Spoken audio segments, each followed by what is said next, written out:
Everyone's Todos, si están listos para proseguir, pediría al señor Byrne que empiece con el interrogatorio directo. Gracias. Señor Avon, unos cuantos temas que han surgido del contrainterrogatorio que quiero abordar. Se le ha preguntado una serie de preguntas sobre los documentos que tiene o tenía en cuanto al proyecto. ¿Dónde estaban los documentos almacenados cuando vivía en Costa Rica? Cuando vivía en Costa Rica, había distintos periodos. El periodo del 2010, 2012 y 2013 estaban en nuestra oficina. Muchos de los documentos, no todos, pero muchos de ellos. Y anterior a eso, los teníamos en la oficina de mi abogado y otros estaban en mi casa. ¿Quiere decir su casa en Costa Rica? Sí, sí. ¿Y qué pasó con los documentos cuando usted se marchó de Costa Rica? Antes de irme de Costa Rica, en julio del 2012, entraron a robar a nuestra oficina y robaron un armario de documentos y lo que tenía, o los que tenía mi casa, lo que le dije, pues los mandé por FedEx a Estados Unidos. Gracias. Ahora, de nuevo, en cuanto al asunto de los documentos, se le ha formulado preguntas con respecto a su entendimiento de documentos en español, documentos pertenentes a este caso. Y de hecho hay numerosos documentos a los cuales usted hace referencia en su declaración que son documentos en español. ¿Alguna vez pues ha cuestionado su entendimiento de esos documentos? ¿Cree usted que entiende los documentos? Los documentos pertinentes los entiendo.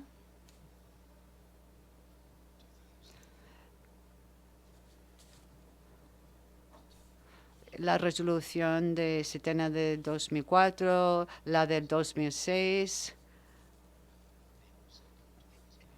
el 2 de abril del 2008, una carta sobre los problemas ambientales, la resolución de 2008, de 2 de junio, creo.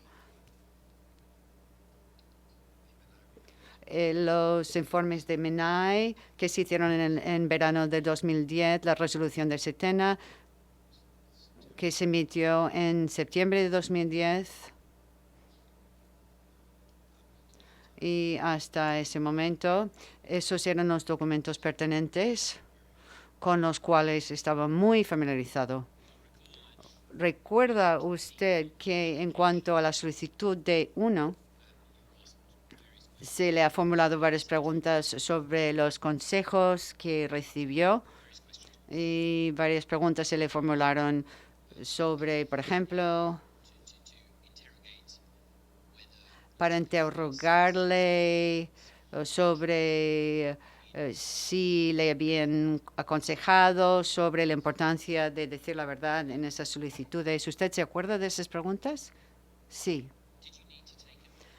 Tenía que recibir consejos para entender la importancia de decir la verdad en una solicitud oficial. No, no necesito consejos para decir la verdad. Me he comportado así toda mi vida. Los documentos, por ejemplo, para D1, los documentos oficiales que yo firmaba, pues yo firmé en español. Dependo de los profesionales que contraté para realizar tareas para mí. Y esas cosas oficiales se hacían en español. Por ejemplo, el D1 es un ejemplo perfecto. Se me presentaba, bueno, el profesional me lo presentaba y yo lo firmaba porque era algo necesario. Tenía que firmarlo y teníamos que presentarlo.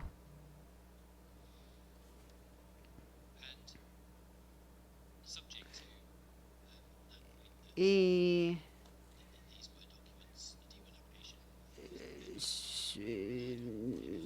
usted dependía de otros para los documentos, otros prepararon la solicitud de D1. ¿Es su entendimiento que la solicitud para la D1 era precisa? Sí, desde luego. Ahora, señor Leasley, se le hizo preguntas sobre lo que se llama el informe PROTI, un informe de un sitio que se llama Geotest, ¿se acuerda? Sí. ¿Es su entendimiento de ese informe? Bueno, ¿qué es lo que entiende que indica el informe sobre humedales en el sitio? Por lo que he leído sobre el informe, bueno, lo hice después. No sabía que existía el informe hasta que me demandaron, o hasta este caso.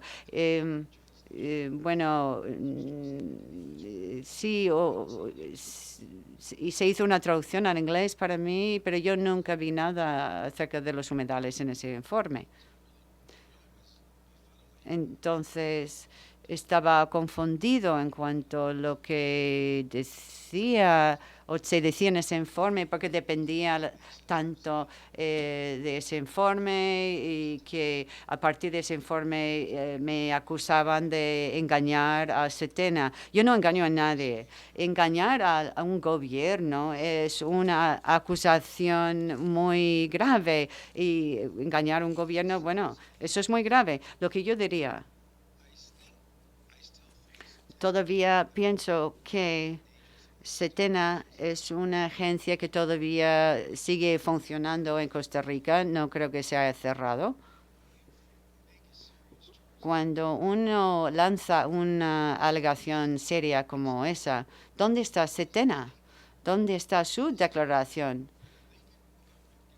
El gobierno, bueno, trabajan para el gobierno, pueden ir a la oficina de Setena. Tenemos un señor David Avon que les ha engañado. Queremos una declaración en ese sentido. ¿Qué es lo? ¿No se hace eso antes de acusar a alguien de delitos graves? Es decir, hay que recoger la prueba para demostrarlo. Todo lo que he leído en los memoriales y las declaraciones de los testigos y a partir de lo que ha dicho la parte demandada, por lo que yo he escuchado, todo son historias fabricadas y falsas. Ustedes conocen las noticias falsificadas, se lo han inventado. Nada de lo que están diciendo ahora está en las actas del juicio penal. Bueno, creo que la gente que sigue la campaña política de Donald Trump conoce bien las noticias falsas.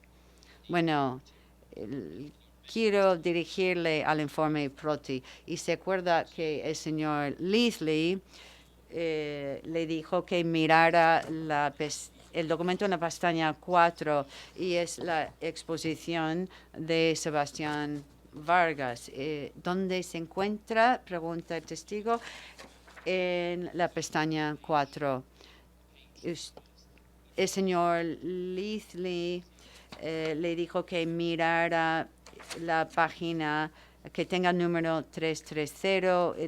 La numeración está al revés. Si puede, por favor, mirar esta página rápidamente. Report filed. If you go down to E at the bottom of the page. Yes. Do you know? informe presentado por Geotest, ¿sabe usted si fue presentado? ¿Usted tenía la obligación de presentar este informe ante SINAC?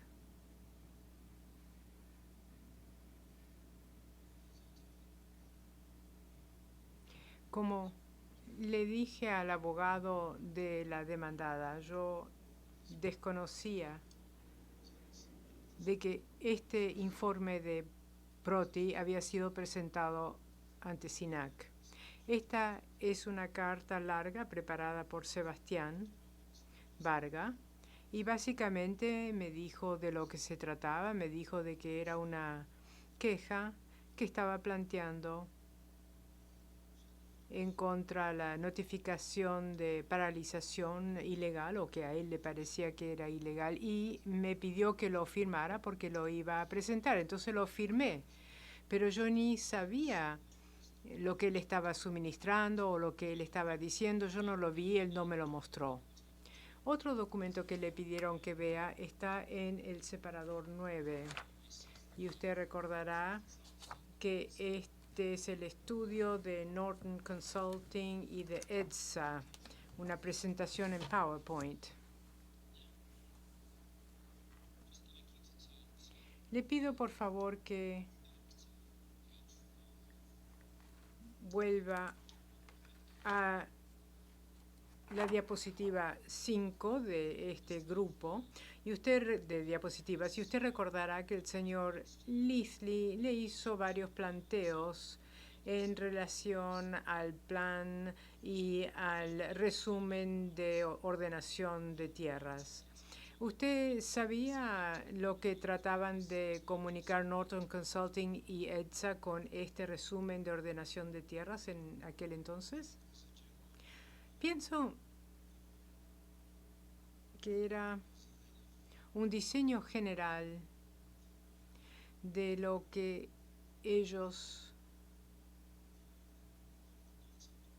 el concepto que ellos tenían para este proyecto.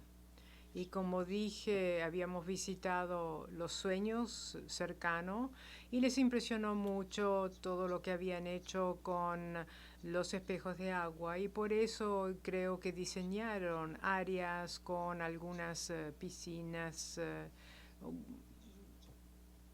sitios con agua.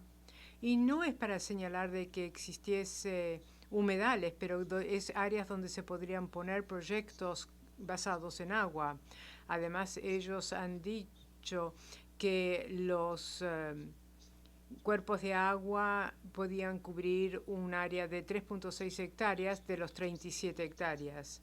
Y para ser justo con el señor Leasley, él en última instancia le señaló que los rasgos con agua están señalados, aunque está muy pequeño, y dice que son sitios potenciales donde se puede tener algo basado en agua. Yo no lo puedo leer. ¿Usted no lo puede leer? No.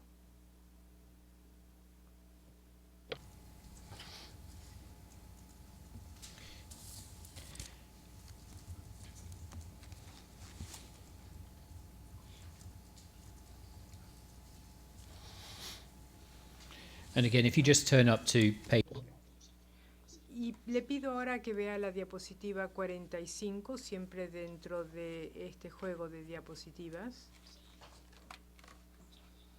Aquí vemos algo diferente, siempre preparado por Norton Consulting y EDSA. ¿Tiene usted algún comentario de lo que están representando en esta diapositiva en comparación con presencia de humedales en el sitio del proyecto?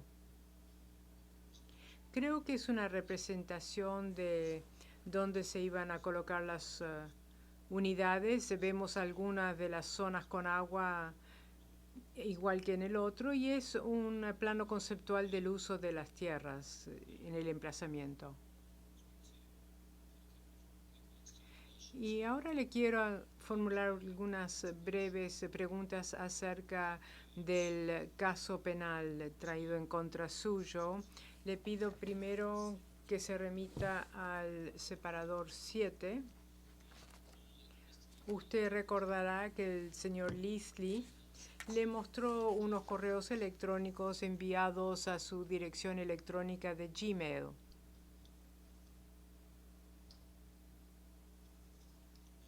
¿Sí?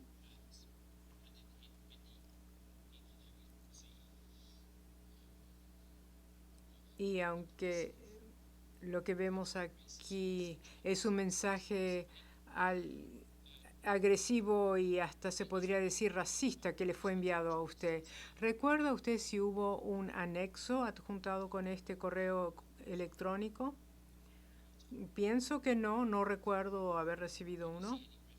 ¿Ve usted aquí alguna referencia a un adjunto?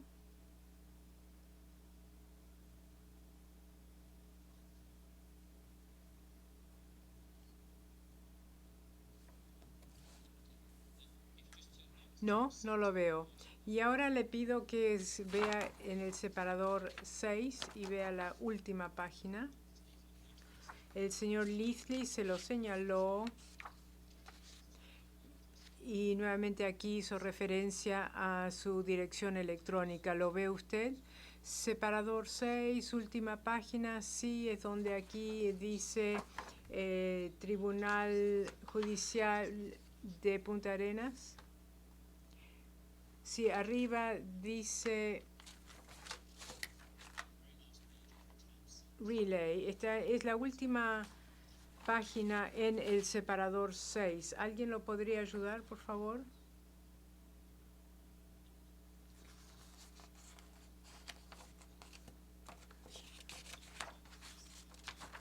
Si ve usted ahí la página, ve usted su dirección electrónica. Aparece en este mensaje generado en forma automática y el señor Leafly se lo señaló a usted.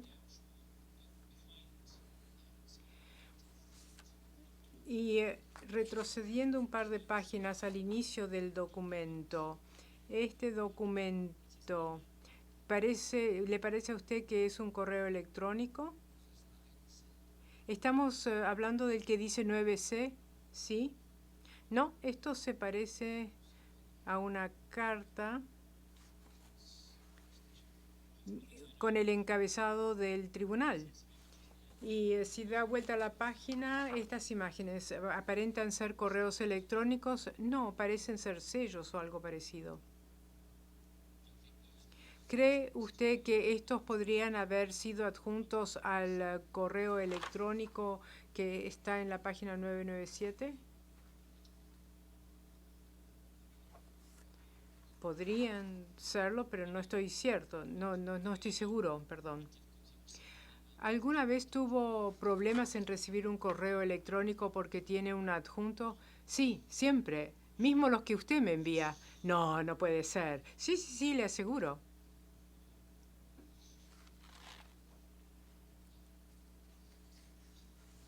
¿Qué puedo decir?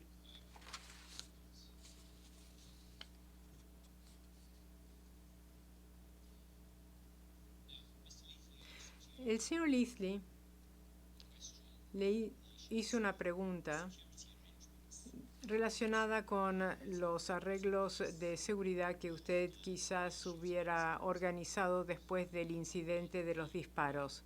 ¿Sí? Y él le preguntó acerca de arreglos de seguridad privados y usted dijo que sí tomó esas medidas inmediatamente después del incidente. Sí. Ahora, no se lo voy a preguntar porque usted no es abogado. Usted, como persona que que no conoce de los derechos, conoce el concepto de protecciones generales que un acusado en un proceso judicial, el tipo de protección que se da, no solamente en Costa Rica, pero en general o en Estados Unidos. ¿Conoce usted en general las protecciones que se le da a una persona acusada? Quiero asegurarme de entender bien su pregunta. ¿En qué circunstancias? Si a una persona se le acusa de un crimen y está sujeto o ha sido acusado y se le han traído cargos con una ofensa penal, un delito penal, ¿entiende usted cuáles son el tipo de defensa que le darían a un individuo en virtud de la ley. ¿Se refiere usted de seguridad? No, me refiero en términos generales, no en protección contra disparos, pero las presunciones generales durante el transcurso del juicio, en todo el proceso. En términos generales,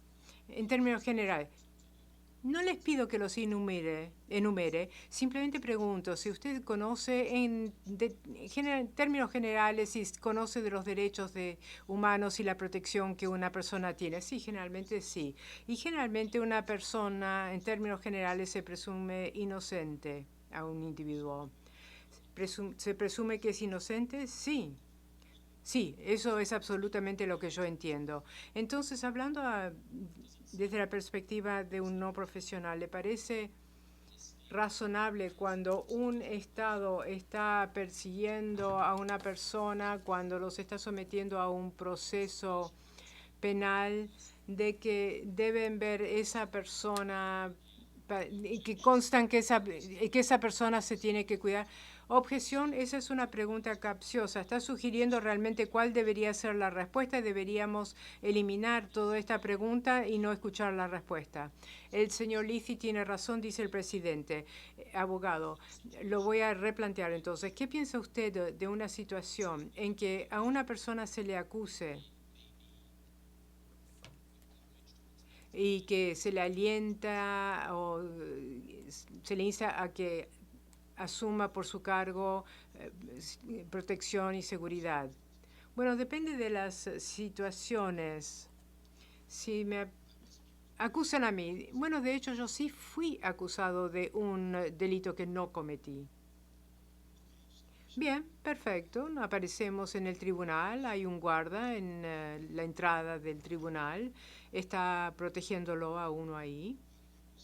Yo no tenía seguridad, tampoco pretendía que me den seguridad, ni yendo y viniendo al sitio. Fui con mi abogado y todo está bien.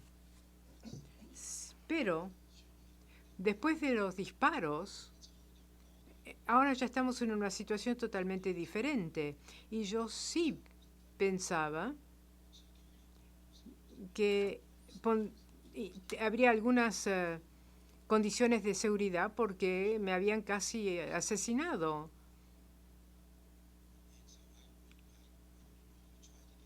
Y tratamos de obtener seguridad, solicitamos ayuda y como ustedes han escuchado en el testimonio, fui a la embajada, les conté lo que pasó, Néstor también los llamó. Y esta era la época en que falleció el embajador en Benghazi con otras 3 personas y me dijeron, bueno, no podemos protegerlo. Y yo pensé, si no pueden proteger a un embajador, menos a mí, yo no soy nadie. Obviamente soy insignificante en comparación a un embajador. Entonces, para mí no hay nadie que pueda cuidar de mí, salvo yo mismo. Y si esto le sucedería a cualquiera que está en esta sala, hubieran hecho lo mismo que yo, alejarse del peligro. Es muy simple. Entonces tuve que tomar los pasos posibles para no estar más expuesto al peligro. Y mi familia estaban atemorizados después de lo que había sucedido y me rogaron de salir del país antes de que me maten. Después de irme, y creo que Néstor declaró esto, trató de obtener más certeza. Y quiero que se tome nota de algo. En enero 2014, cuando se realizó esa audiencia y cuando Jovan fue a su juicio por segunda vez, yo estaba en un hospital en los Estados Unidos y me operaron más o menos una semana de esa fecha, casi al mismo tiempo. Envié cartas de mis doctores de hospital, se los mandé al señor Ventura, mi abogado, y él los remitió al tribunal y no les importó, no les importaba en absoluto. Y aún así emitieron la orden de captura y poco después me entero de que hay un informe de Interpol. Y fue un total, bueno, simplemente seguían ampliando la cuestión y cuando vi después el informe de Interpol que obtuvimos de la demandada, en base a Interpol, del artículo 83.1.1, este no es un delito que sea planteado a nivel de Interpol. Es como si alguien roba una golosina de un negocio 711, 7-Eleven. No se recurre a Interpol. Ellos están aquí para los delitos serios y graves. Y yo he leído estas notas. El señor Byrne me las ha enviado. Y aún así, insistían. Trataban de recurrir a Interpol para que se emita la alerta roja.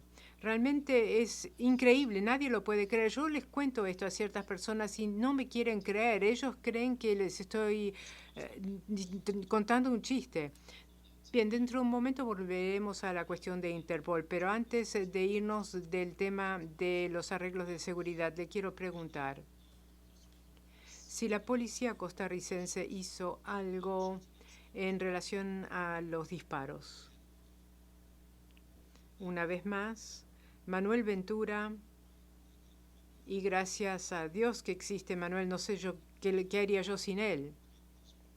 Él fue para obtener los informes de la policía, tratar de obtener el informe del fiscal de Quepos, donde yo planteé la queja contra Cristian Volantes y era muy Volantes y era muy difícil para él obtenerlo. Y volviendo ahora a Interpol, le mostraron el documento en el separador 8. Usted recordará, esta es la orden de arresto internacional para su extradición y usted dice que no vio este documento, que no recibió copia y que no conocía de su existencia. No lo conocía. Y ahora le pido que vea el párrafo 240 de su primer declaración y quiero saber si hay algo más que usted quiera decir acerca, ¿párrafo cuál? 240. Algo más que quiera decir al respecto de Interpol. Es el párrafo 240 en la página 70 de su primer declaración testimonial. Quizás ya lo ha dicho, pero le quiero dar una oportunidad ya que le mostraron la orden de captura. 240. ¿Quiere usted que yo lo lea? Léalo rápidamente, simplemente a ver si hay algo más que quiere añadir, amén de lo que está ya en el párrafo. Si quiere añadir algo, infórmeselo al tribunal.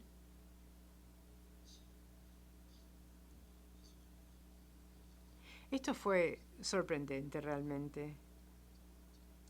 Yo estaba hablando con Luis Woods en un momento y estaba mencionando acerca de los rumores de la alerta de Interpol a mi nombre y después Luis lo busca y dice, está ahí su nombre, está ahí. Yo le dije, ¿me está bromeando?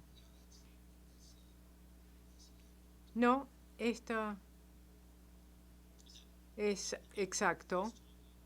¿Y esa fue la primera vez que usted se enteró de que estaba en la lista roja? Sí, la primera vez. Bien, gracias, no tengo más preguntas. Pero, do you have any questions? ¿Tiene preguntas, Mark Baker? Señor Avon, primera pregunta.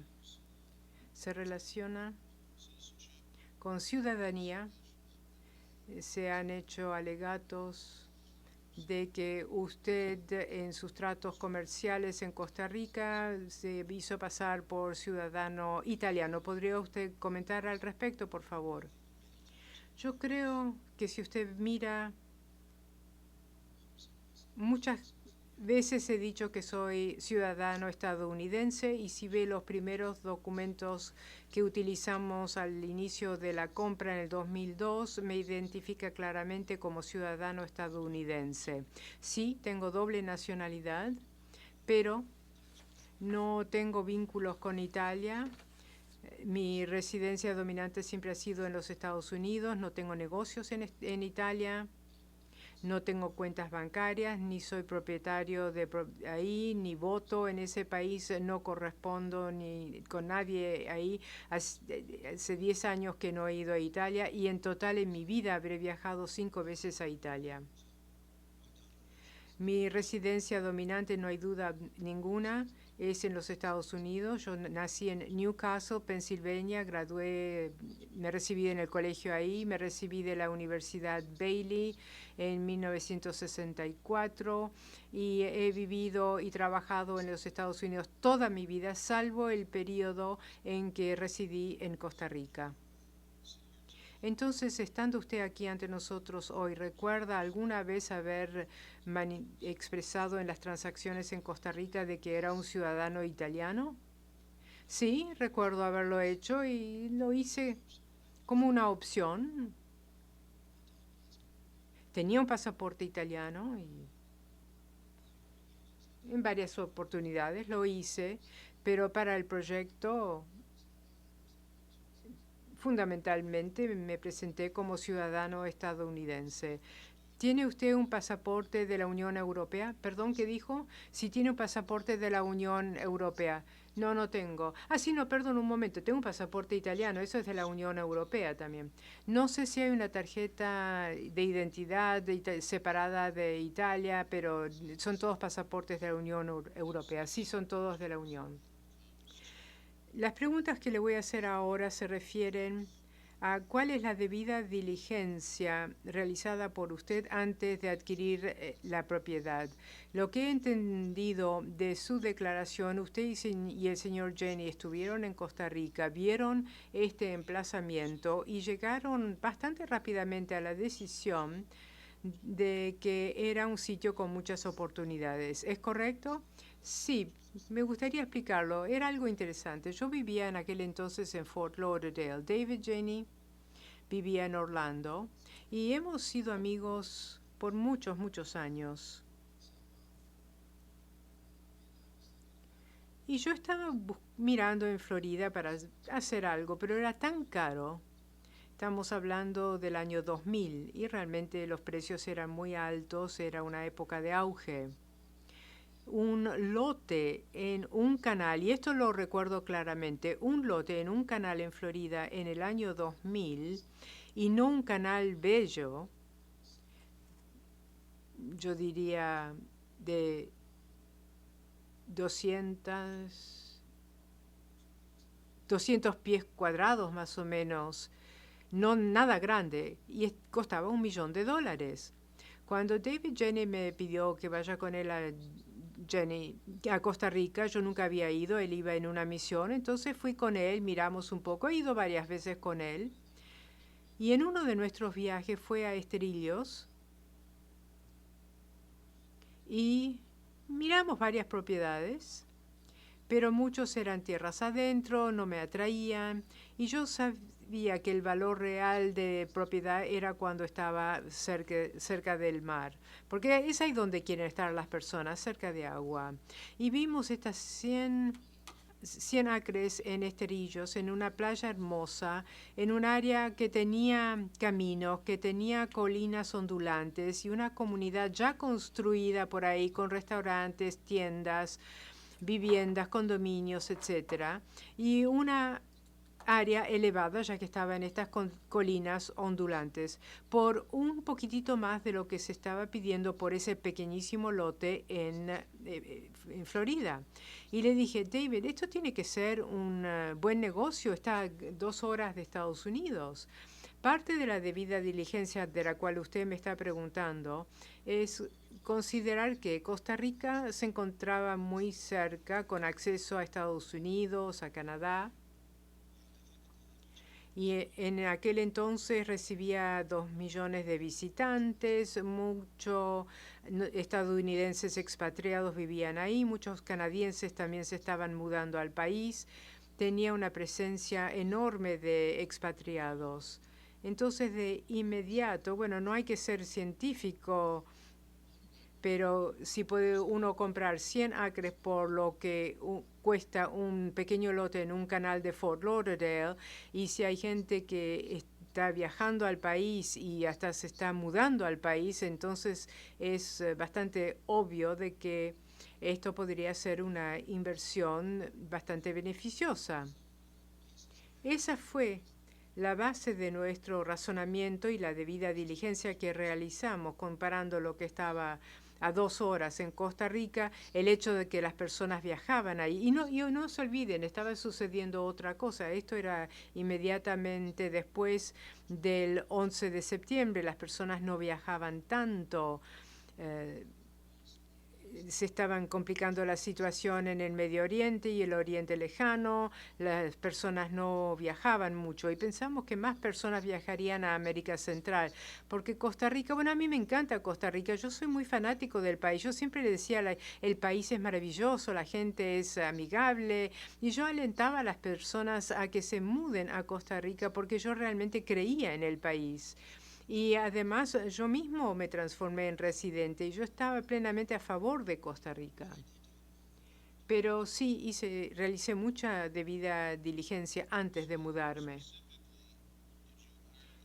Específicamente, ¿contrató usted a alguien o tuvo consultoría con alguien antes de la compra para ver cuáles eran las restricciones para la compra o para el desarrollo de tierras en Costa Rica? ¿O eso se realizó después de que realizaron la compra? No, si no me equivoco, antes de comprarlo, uno quiere ver el riesgo antes de hacer una inversión tan significativa, uno realiza su debida diligencia. Conocí al dueño de los sueños, Bill Royster. Es otro desarrollo no muy lejos. Está también Rancho Santa Fe, otro desarrollo. Juan Carlos Esquivel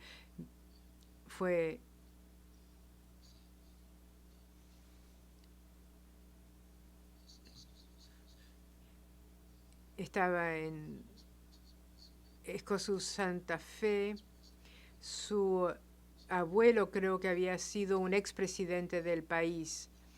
Y hablamos de cuáles serían los procedimientos para un proyecto de desarrollo y me llevó paso a paso. Y él realmente fue la persona, el abogado principal que manejó toda la situación desde 2002 hasta que yo me mudé al país en el 2005. Él manejó todo para mí después de la compra del proyecto, o perdón, más vale la compra de la propiedad. Entonces, después de que adquirieron la propiedad y comenzaron a contratar una firma de ordenación territorial y empezaron a contratar a otros profesionales en los cuales usted se basaba para proseguir con el proceso de la VA. ¿Cómo llegó usted a conocer de estos profesionales? ¿Cómo decidió contratar a aquellos a los cuales contrató? Bueno, algunos conseguí los nombres a través de Juan Carlos. Y Mauricio Mucio, por ejemplo, me enteré de él porque yo sabía de que él estaba en el proyecto Costa Montaña, un proyecto enorme, bastante cerca de Esterillos, y lo conocí a Mauricio. Recuerdo cuando lo conocí en el Hotel La Serena, en Esterillos, y tuvimos un interés común. Estaba ahí Mauricio, empezamos a charlar, me contó lo que estaba haciendo en Costa Montaña y verifiqué un poco sus antecedentes, vi que tenía una reputación bastante buena y es así como se inició mi relación con él. Entonces, cuando el proceso empezó su marcha, o sea, cuando se hicieron las solicitudes, nos dijo Mauricio ayer acerca de la manera en que el equipo contribuyó a la formulación de la solicitud de uno. ¿Alguien le explica a usted lo de la solicitud de uno, ya que usted no está en condiciones de hablar español? O díganos cómo pasó eso antes de que se presentara la solicitud. Bueno, el proceso fue el siguiente. Según el tamaño del proyecto, o sea, la densidad de las residencias, por ejemplo, digamos que uno quiere una residencia en 5.000 metros cuadrados, ahí no hay que verificar nada, nadie verifica nada, son 5.000 metros cuadrados, una residencia, se consigue el permiso y punto. Mientras más densidad, más requerimientos. La D1 era para los proyectos o los tipos de proyectos más densos. Era el proceso de aprobación más grande que había que realizar. Así que a Mucio, mejor dicho, se le ocurrió el diseño conceptual del proyecto de condominios y se ha hablado mucho de las servidumbres y he escuchado toda la conversación y el señor Niken estaba haciendo preguntas al respecto, pero quiero señalar una cosa claramente, porque se ha hablado mucho de esto y como que si nosotros hubiéramos hecho algo ilegalmente. Aquí no hubo nada ilegal. Antes de hacer cualquier cosa con el proyecto,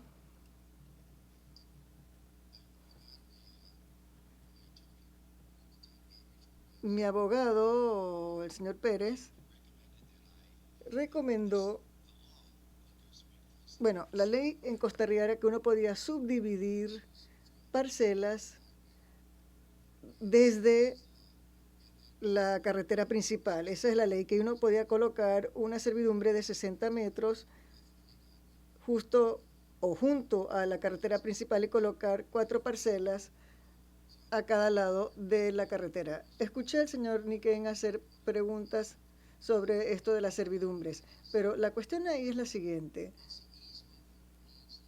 La servidumbre quiere decir que la carretera es una servidumbre hacia las parcelas, pero no hacia la propiedad de condominio, sino es una servidumbre que pasa por el centro y luego esa servidumbre permite que los dueños de los terrenos tengan acceso a esos terrenos. Una vez construidas las residencias, creo que había un plan de donar esa calle a la municipalidad. Por lo menos ese era nuestro plan. Así que esas parcelas estaban subdivididas a lo largo de la carretera principal y una vez subdivididas, Mucio hizo la solicitud para obtener el permiso de condominio. Preparó el concepto, el plan maestro del sitio del proyecto y eso fue lo que se presentó. Y no quiero que haya confusión, porque hubo una confusión cuando el señor Martínez en el Tribunal Penal me acusó de haber subdividido el proyecto después de haber recibido el permiso, cosa que no es para nada así. Eso es totalmente equivocado, pero eso fue lo que se adujo. Así que, y yo recibí asesoría legal del abogado, porque como dije, yo no conozco las leyes de Costa Rica, así que tenía que depender de los profesionales legales para que ellos hicieran las cosas. Y esta fue una de las sugerencias que me hizo el abogado, el señor Pérez. Él lo tenía todo, él había hecho todo el trabajo. Así que si entiendo lo que usted está tratando de decir acerca de las servidumbres, entiendo esto de lo del acceso, pero también se hizo así porque la ley le da a usted el derecho de hacer la subdivisión solo hasta cierta cifra, hasta cierto número. ¿Le entendí correctamente su testimonio? La subdivisión hasta cierto número.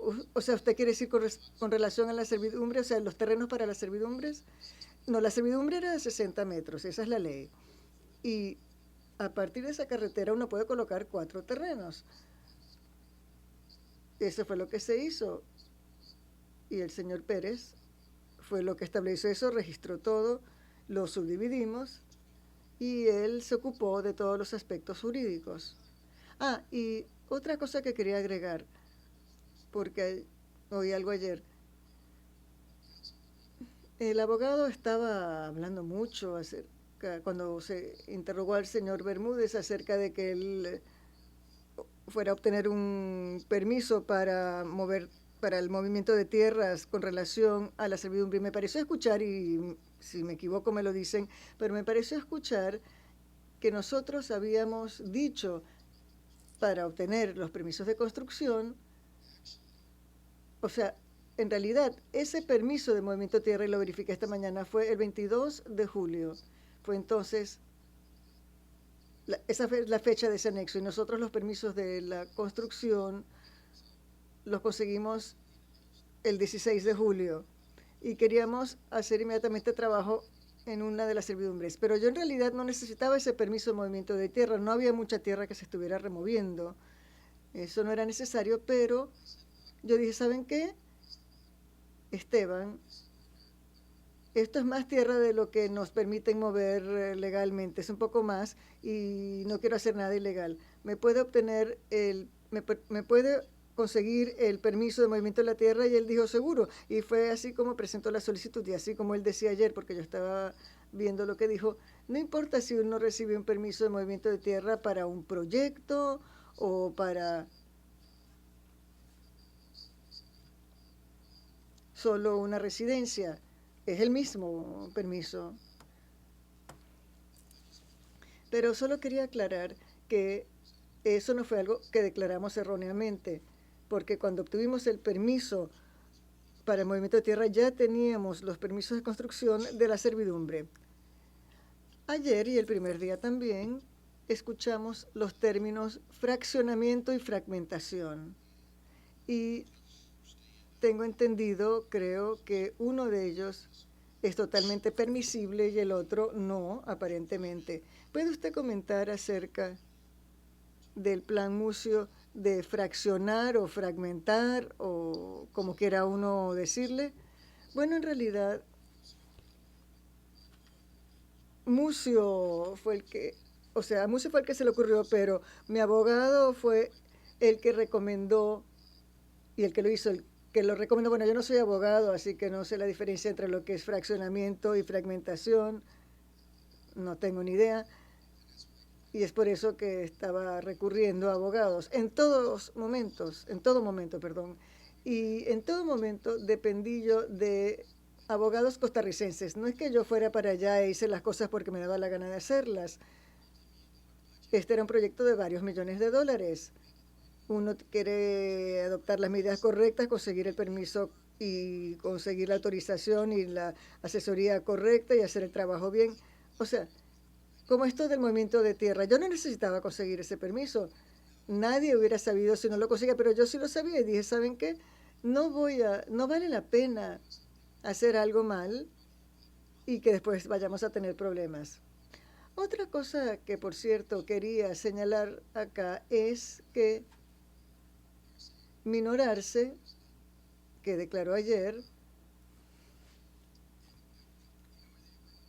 y ellos entraron en gran detalle acerca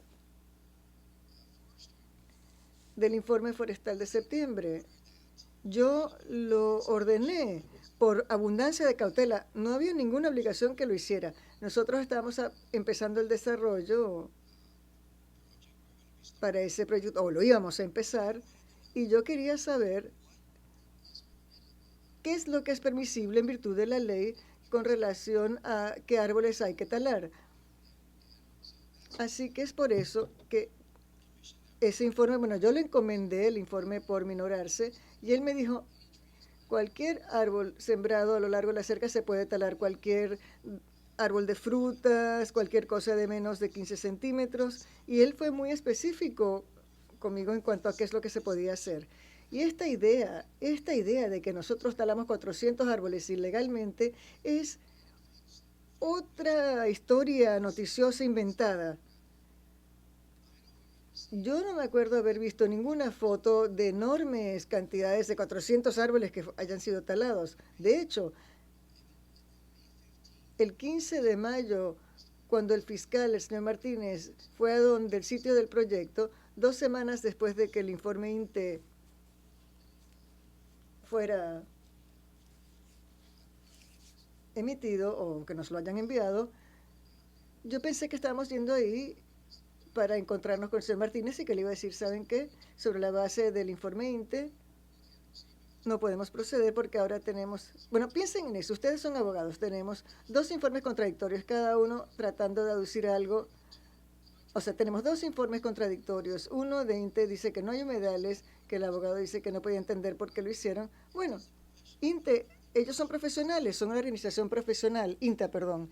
Y luego el otro informe, que decía, ¿qué humedales? ¿Cómo puede uno proceder con un caso penal contra una persona cuando tenemos 2 informes contradictorios por organismos gubernamentales que ustedes encomendaron? Es realmente increíble. Pero a lo que iba yo es que me acuerdo haberle preguntado al fiscal, y luego él dijo, por cierto, había ahí un equipo de gente de MINAE y él dijo, podemos tomar prestado a unos de su gente, queremos colocar los mojones en los humedales, y entonces el señor, o queremos examinar los humedales, y entonces el señor Martínez dijo, y mi abogado lo tradujo, me dijo, yo no creo ese informe. Quiero que piensen en esa declaración que vino de un fiscal penal. Dijo, yo no creo en ese informe. La ley se basa en un sistema de convicciones o en hechos. Un fiscal competente que trabaje como debe ser, pues esa es prueba objetiva. Uno no tiene la opción de decir no lo creo, uno tiene que creerlo. Cuando hablamos con Isa Chávez y yo le estaba diciendo acerca de esto y le mostré una copia del informe de MINAE del 2 de abril que ellos necesitaban antes de poder despejar el terreno ambientalmente, yo le dije, mire, señor Chávez, ¿usted consiguió este informe? ¿Usted lo recibió? Dijo, sí. ¿Y usted lo creyó? Claro que tenemos que creerlo. Tenemos que creerlo. Es nuestra única opción. Pero cuando el señor Martínez recibe una copia de un organismo gubernamental, copia de un informe que él encomendó, dice que no cree en el informe, es realmente sorprendente, increíble. Y no quiero insistir en esto, pero es realmente interesante. Así que yo le dije una y otra vez, él dijo, bueno, ustedes talaron 400 árboles. Yo le digo, ¿dónde están los 400 árboles que talamos? ¿Dónde están? Muéstrenmelo.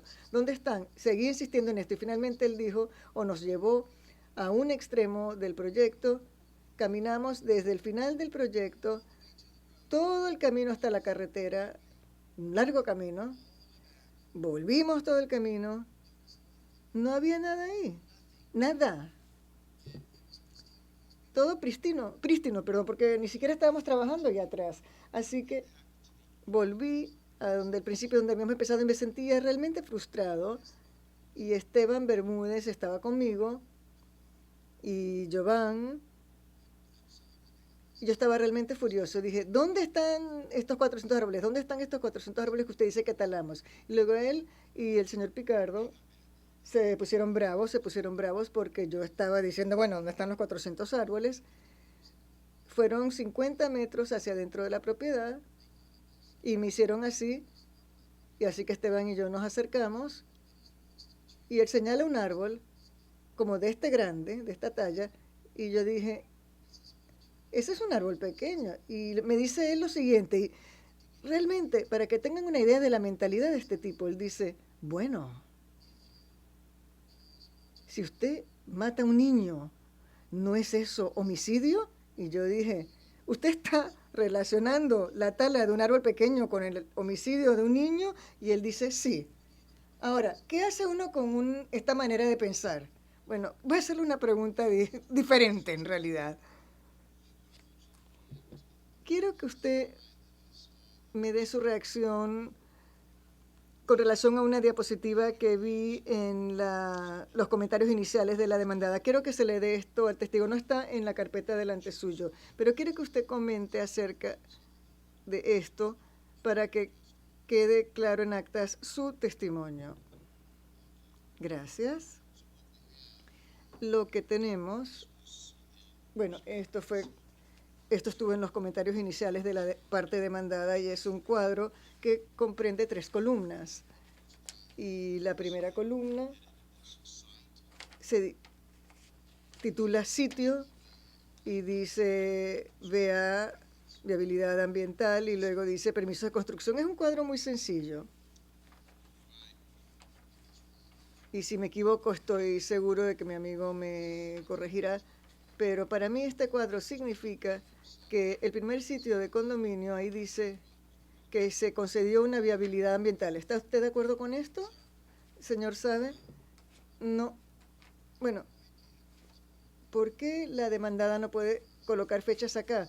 Porque hubo viabilidades, una serie de viabilidades ambientales emitidas por Setena, y cuando él pasó por el orden cronológico, él omitió la resolución de Setena, no la incluyó, él omitió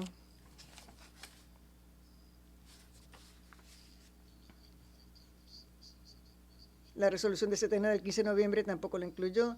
O sea que sin algún tipo de... Bueno, la sección de condominio... A ver, aquí está, sí, eso lo tengo, yo lo tengo acá. Entonces, bueno, usted se adelantó a mi siguiente pregunta y va a hacer mi siguiente pregunta después de que usted me respondiera acerca de la viabilidad ambiental, porque me parece a mí que hubo toda una serie de documentos que se presentaron en diferentes fechas, que tenían fechas de vencimiento, ciertos requerimientos y requisitos para ciertos plazos, pero usted sentado aquí hoy no me puede indicar, sin tenerlo delante suyo, cuáles se concedieron, cuándo y dónde para las diferentes partes del desarrollo, ¿correcto? Bueno, hubo una serie de ellos y voy a decirle lo que me acuerdo. En 2004 la resolución de Setena. 2006 la resolución de Setena. 2008 resolución de Setena. Otra en 2010, y luego el 2 de abril de 2008, MINAE da una carta, emite una carta para la viabilidad ambiental. Cuando yo digo resolución, estoy hablando de viabilidad ambiental, porque una vez que el permiso, yo lo llamo permiso, el de viabilidad ambiental, una vez que se emite y se convierte en resolución, en ese momento, según Julio Edgardo, se convierte en una orden del gobierno que todos deben cumplir. Todas las instituciones públicas y privadas deben cumplir con esa orden. Y como dije en mi declaración, el problema es que ninguno de los funcionarios del gobierno de Costa Rica cumplió con esto. Y tenemos, bueno, ni siquiera, que uno dice, David lo dice, bueno, él no sabe de qué está hablando, al fin y al cabo, pero bueno, hay un señor de quien escuchamos una declaración, el señor Jorge Briceño, de la municipalidad, que sí investigó lo que estaba ocurriendo en las olas y aún fue a donde el Tribunal Administrativo en San José para hacer su debida diligencia, y ustedes seguramente escucharon su declaración. ¿Y qué dijo él? ¿Qué le dijo él a los funcionarios públicos? Dijo, todo lo que están haciendo ustedes es ilegal y hasta pudiera provocar sanciones penales y civiles contra ustedes y pudiera provocar daños muy grandes al tesoro. Pero ¿qué pasó? Nadie le prestó atención. Así que no es David Avon diciéndolo, no es George Burns, es un señor del gobierno que lo dijo. Si usted ve la declaración de Fernández,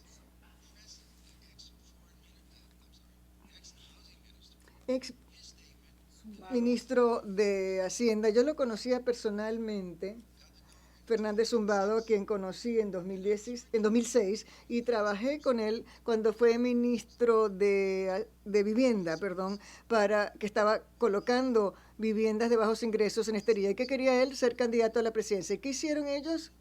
Lo acusaron falsamente con un delito, como ocurrió en el caso mío, y tuvo que renunciar, y eso realmente destruyó su capacidad de ser candidato para la presidencia y destruyó su reputación también. ¿Y qué dijo él? Dijo esto: este es un señor que había sido ex embajador ante los Estados Unidos, ex representante ante las Naciones Unidas, canciller 2 veces, iba a ser candidato a la presidencia del país, y le hicieron lo mismo a él que lo que me hicieron a mí. Lo acusaron falsamente de un delito, y esto fue lo que él dijo en su declaración, y yo me acuerdo. Este tipo de criminalidad tiene que terminar, porque de no ser así, eso va a impedir la capacidad de Costa Rica de atraer inversiones extranjeras.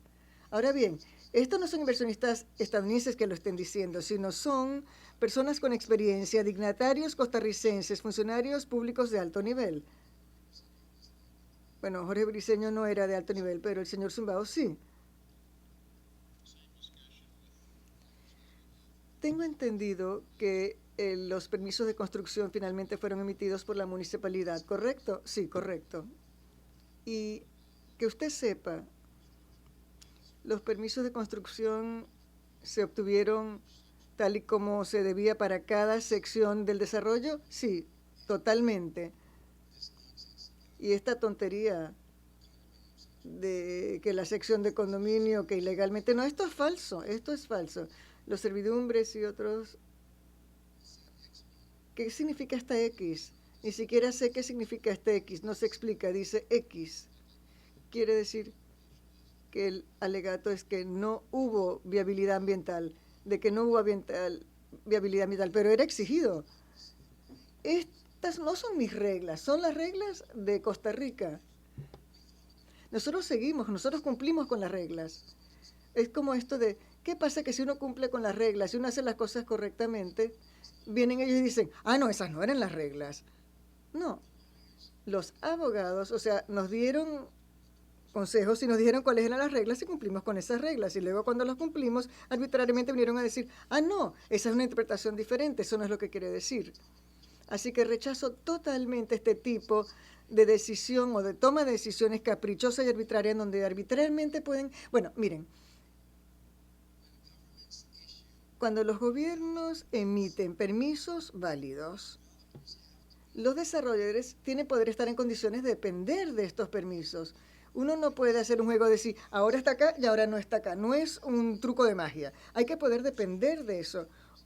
Uno gasta millones de dólares para el desarrollo de un proyecto y tiene que ser algo estable. Tiene uno que poder tener un entorno estable, un gobierno estable, que cuando uno sepa que uno cumple con las reglas, uno paga mucho dinero para conseguir los permisos, que no vayan a sacárselo o se lo vaya a sacar un fiscal que está trabajando fuera de la ley que por algún motivo decide que no va a cumplir con la ley del gobierno.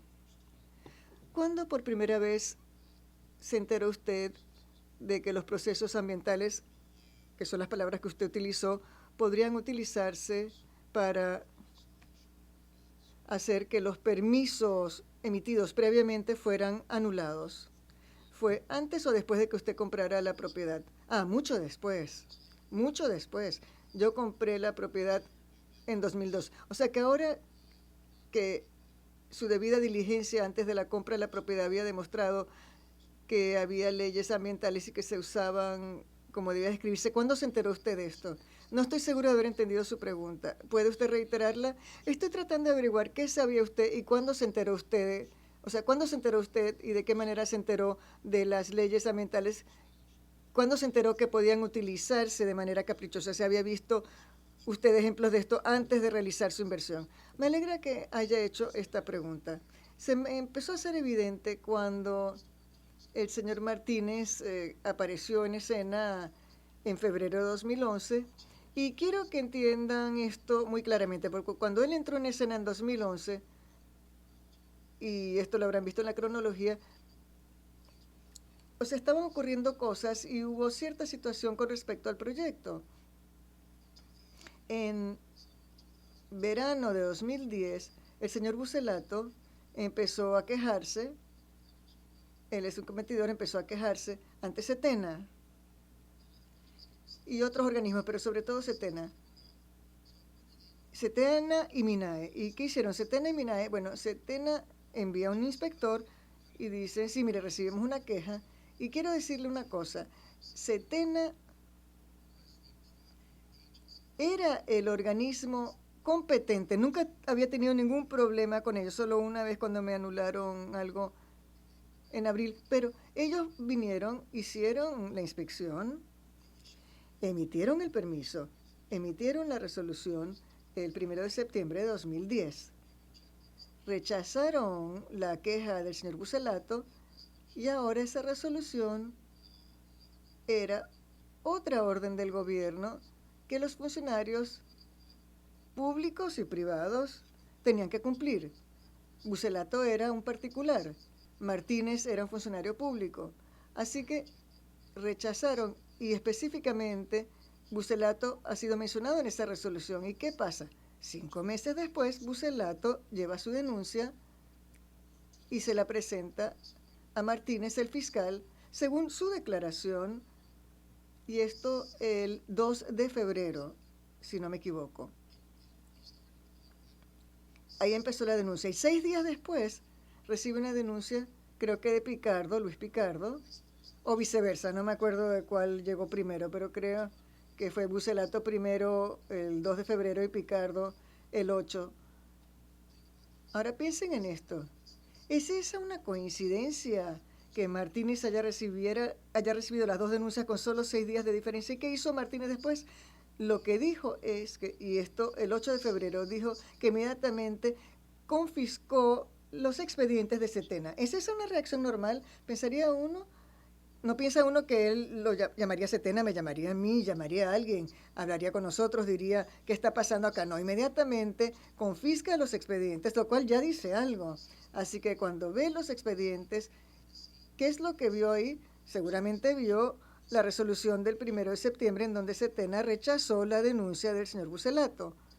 Ahora, para mí, un fiscal competente, después de haber visto, de haber comparado la resolución emitida por Setena el 1 de septiembre y ahora viene la misma denuncia de Bucelato que se la hace al fiscal 5 meses después, me parece a mí que el fiscal diría, ¿sabe una cosa, señor Bucelato? Usted hizo esta denuncia ante Setena hace 5 meses.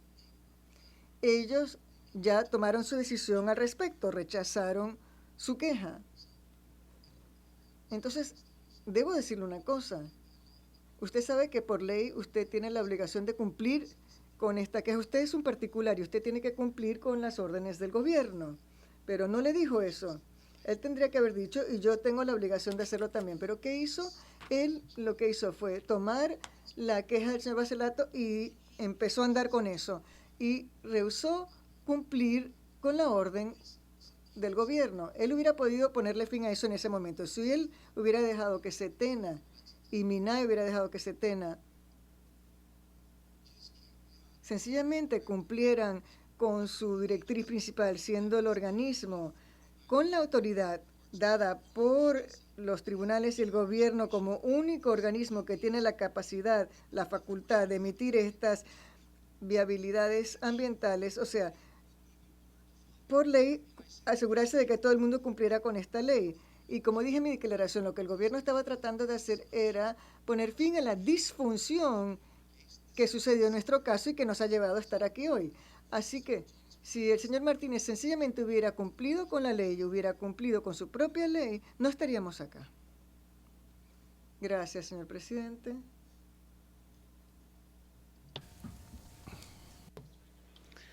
Señor Avon, tengo unas cuantas preguntas para usted.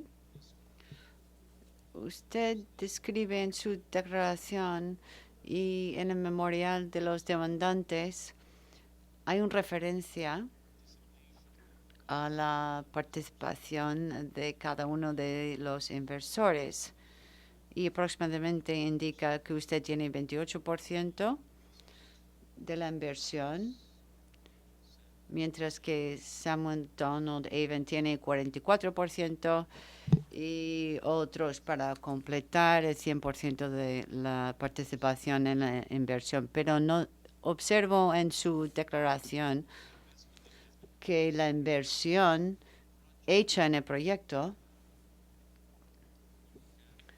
usted ha invertido aproximadamente 50%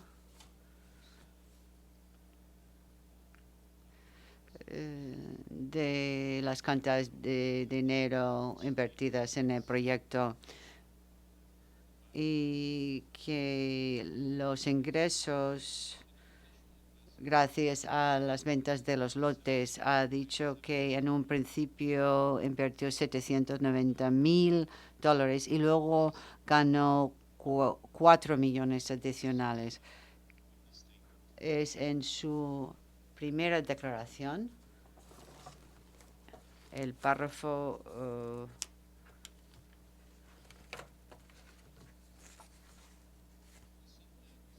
24. ¿Cómo es posible si usted haya ganado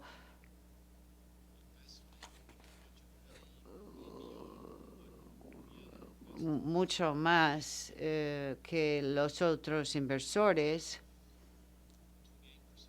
Solo tiene 28% de la participación en el proyecto. Bueno, es una familia.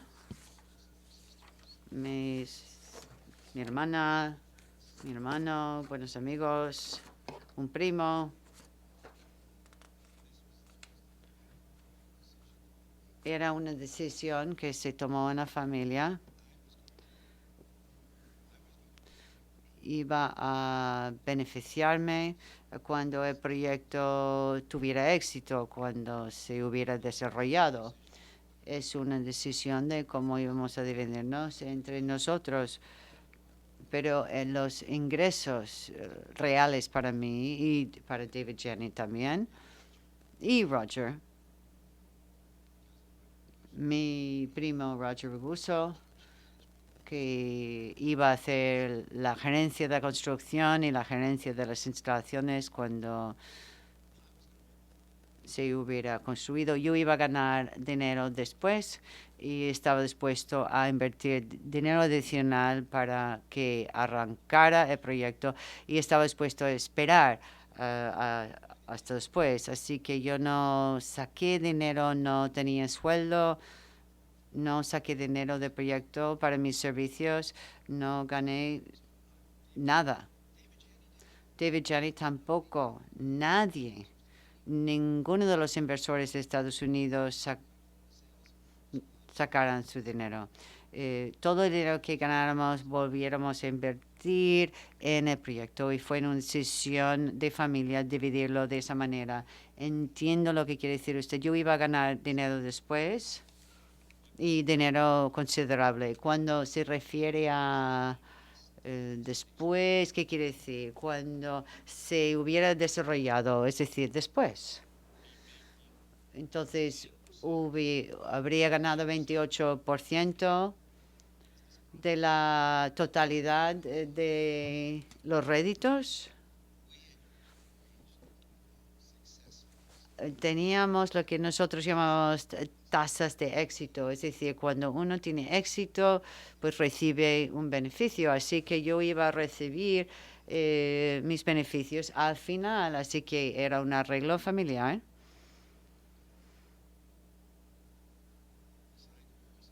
Y fuimos asignados participación según cuál iba a ser lo que iba a cobrar esta tasa de éxito, como dice usted, pues dependía de los réditos.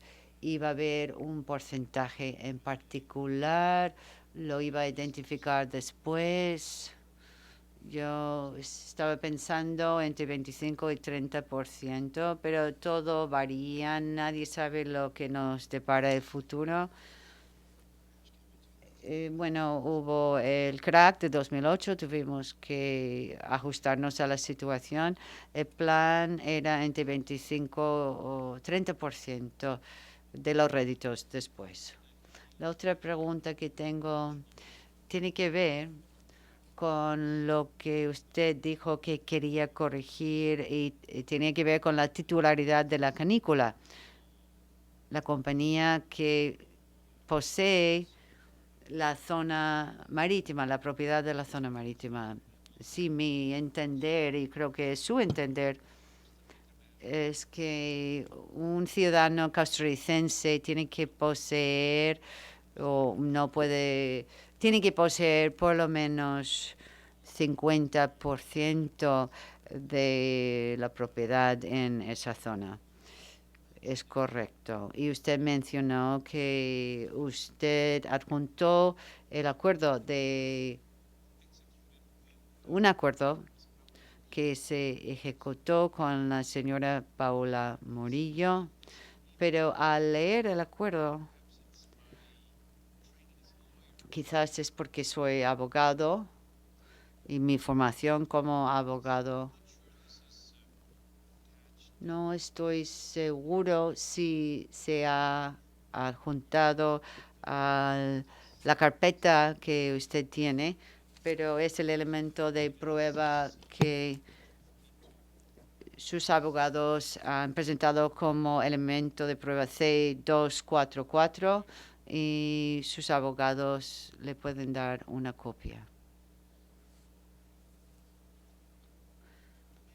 Pero a lo mejor usted recuerda que es el acuerdo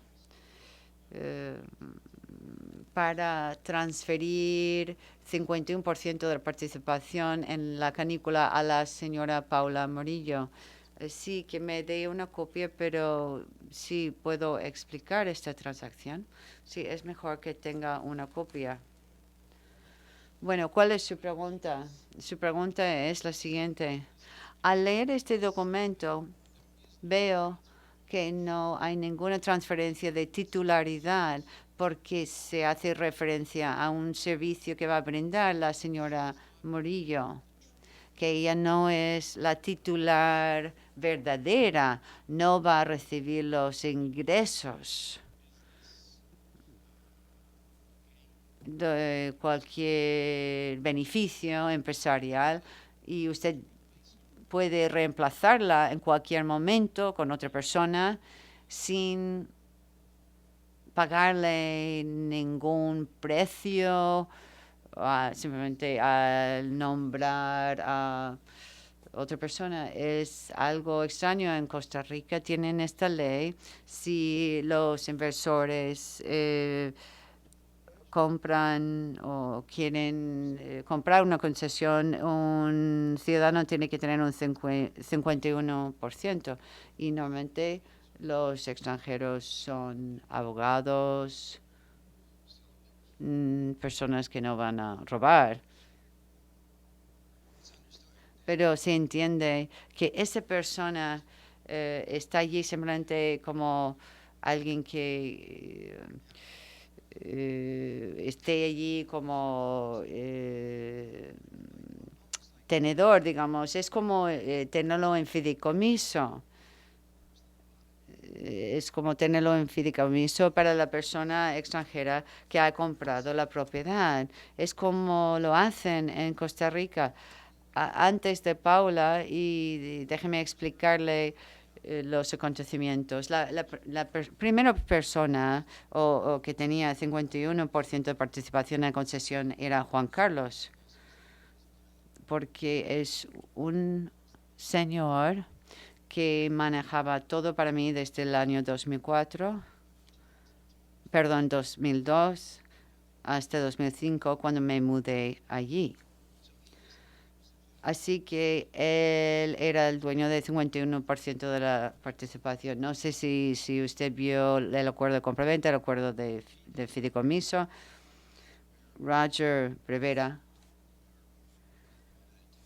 uno de los abogados más importantes en Costa Rica con el bufete Batalla, él lo miró cuidadosamente. Yo no soy abogado, pero él repasó los documentos y él concluyó que en todo momento un costarricense tenía esa participación, y él ha encontrado otros documentos que ha demostrado que Juan Carlos tenía 100% en un fideicomiso para los inversores. Lo que ocurre para registrar la titularidad hay un libro de accionistas y hay que registrar la participación de cada accionista en ese libro. Y al hacer un cambio hay una reunión y hay que registrar que esta persona va a transferir sus acciones a otro costarricense. Era una carta de intención entre la señora Murillo y los inversores estadounidenses. Pero el evento en sí tuvo lugar cuando Juan Carlos dimitió y se registró el nombre de Paula en este libro de accionistas como dueña de un 51%. Pero ella no le pagó no le pagó nada. No, más bien usted iba a pagarle para sus servicios. Sí, claro, alguien que lo hace. Estoy seguro que abogados tienen cosas en fideicomiso para sus clientes, hacen cosas para sus clientes y los abogados cobran un honorario. Y claro, sí que pagamos a Juan Carlos por ese servicio, pero de acuerdo con el entender que el costarricense no hizo la inversión, no puso dinero, era pues simplemente algo extraño que se hace en la ley costarricense, se hace así en Costa Rica, no lo inventamos nosotros. Otro ejemplo otro ejemplo de cumplir con la normativa en Costa Rica, se hace así, pero creo que hay un gran riesgo allí que la señora Morillo, si quisiera, que podría vender la participación. Creo que sus abogados no eran muy cuidadosos a la hora de darle a usted consejos, o usted tampoco, porque esto es un tema simplemente de sentido común, porque claro, hay un riesgo. Si la señora Morillo no quisiera volver a venderle a usted esa participación. Sí, es cierto, hay que tener mucho cuidado. Bueno, la última pregunta, y sé que usted ha tenido un día muy largo y todos estamos listos para un descanso. La última pregunta, usted mencionó en respuesta al señor Baker sobre la cuestión de las servidumbres y cómo se separaban del resto de la propiedad. Tal como entiendo, y por favor que me corrija si me equivoco, en cuanto a las parcelas adquiridas dentro de la propiedad, vamos a dejar la concesión aparte, la propiedad que pertenecía a la canícula, vamos a dejar eso aparte. Pues el resto de la propiedad constaba de varias parcelas y mediante las compañías que usted había establecido adquirieron inversiones Costco, que usted adquirió durante distintos periodos de tiempo. Sí, de Carlos Monge. Correcto. Y usted mencionó que no era el señor Mucio, sino un abogado que efectuó la separación. Y voy a llamarlo fragmentación porque es el término que se ha utilizado. La fragmentación de la servidumbre, de la totalidad de la propiedad, es decir, de el desarrollo. ¿Cuál era el objetivo empresarial de separar esa zona del resto de la propiedad? ¿Fue una decisión empresarial o una decisión jurídica? No era una decisión del proyecto tal como he entendido. No era la idea del señor Mucio, sino la idea de su abogado. ¿Cuál era, digamos, la lógica empresarial? Creo que es una buena pregunta. Bueno, esto es un tema que se ha planteado en el procedimiento arbitral, desde luego. Volviendo a su primera observación, tiene razón. Después de comprar inicialmente del señor Monge, creo que tenía 3 parcelas más que compramos. Y después, creo que era Juan Carlos. Estaban en cadastros distintos. Juan Carlos las fusionó para que fueran una sola propiedad. Así que tenemos una sola propiedad que compramos de Carlos Monge. En conversaciones con mi abogado,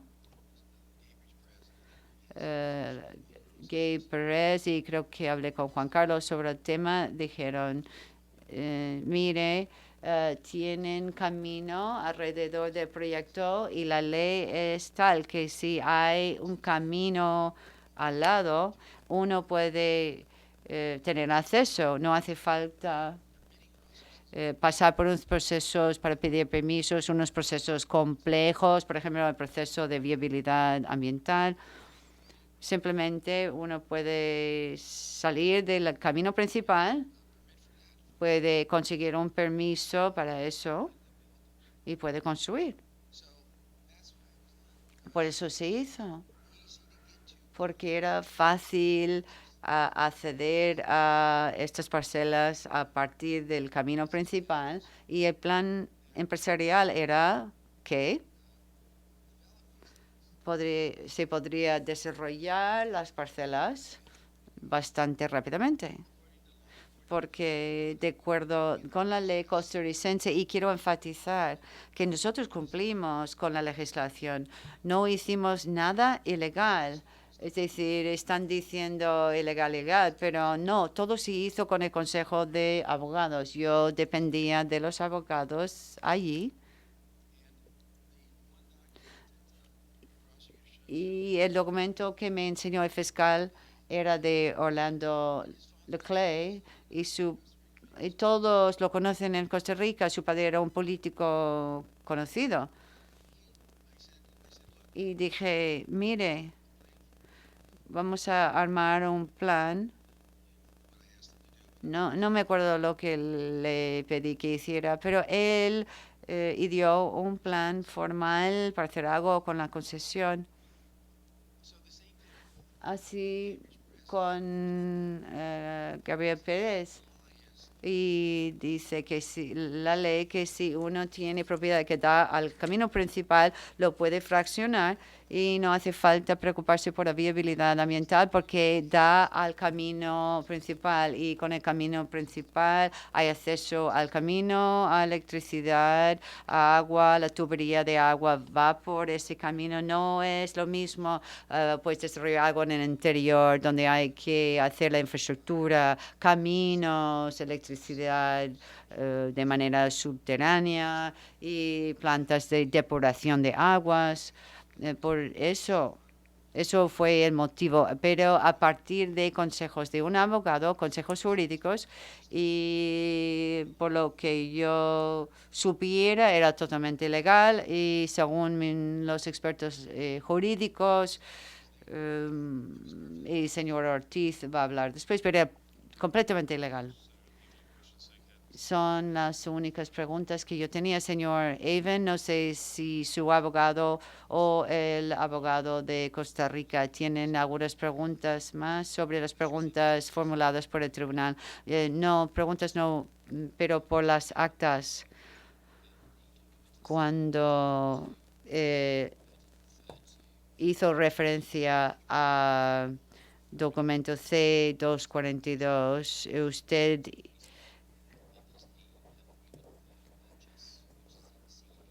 usted hizo referencia a otros documentos, el acuerdo de fideicomiso C-237 y luego también otro C-28. No tenemos más preguntas, dice el abogado de la demandada. Y el presidente árbitro dice, señor Avon, muchas gracias, se puede ir y se puede quedar en la sala. Y el señor Avon dice, muchas gracias por haberme escuchado y le pido disculpas por haberme emocionado demasiado.